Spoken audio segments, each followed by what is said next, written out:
Goeiemôre almal. Wat 'n wonderlike voorreg om weer saam met julle te kuier. Dit is nogal bietjie warm vandag hier. As die mense in die son is, dan klap hy oue bietjie. Ek wil gou vanoggend net iets met julle deel wat ek gelees het en wat nogal vir my baie belangrik of nie kosbaar nie, dis belangrik.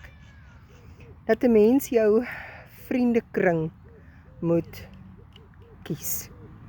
Ek het altyd vir my kinders geleer dat wanneer jy in 'n vriendekring sit en kuier en Jesus klop aan die deur en jy maak die deur oop, gaan jy sê, Jesus, kom in, asseblief, kom sit, kom julle, Jesus is hier, kom, hy het vir ons kom kuier, hy kom aan ons tafel sit.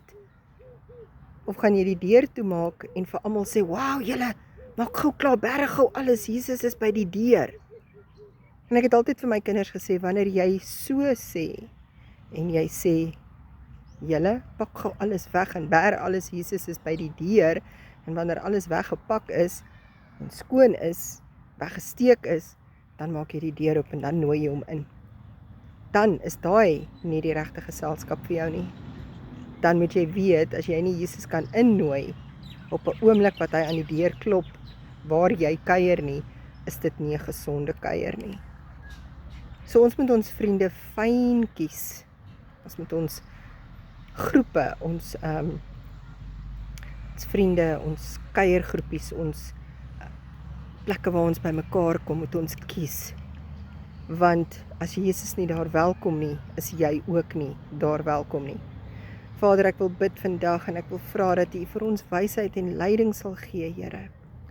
Om te kan sif tussen verkeerd en reg, tussen lig en duisternis, om U pad te kan loop, Here, en dat ons kan besef dat ons enige tyd die deur kan oopmaak en U kan innooi en die ereplek aan ons tafel vir U kan berei.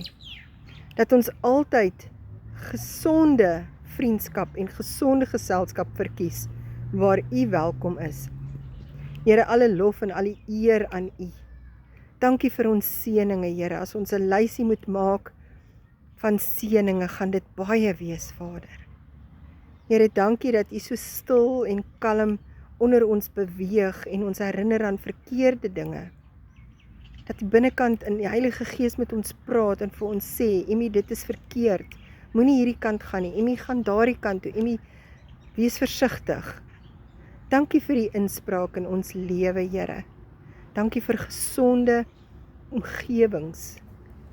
Ek bid vir die mense wat moeilike keuses moet maak ten opsigte van dit, om vriende wat verkeerd is uit hulle lewens uit te skuif. Ons vra vir wysheid en leiding. En Here, dankie vir U teenwoordigheid in ons lewe. Gaan so saam met elkeen vandag, dis skoolvakansie wat hulle gaan ry, bid vir reisgenade, bly die bloed van Jesus oor almal wat hierdie boodskap hoor. En ek sê net dankie, Here. In die wonderlike naam van Jesus. Amen en amen.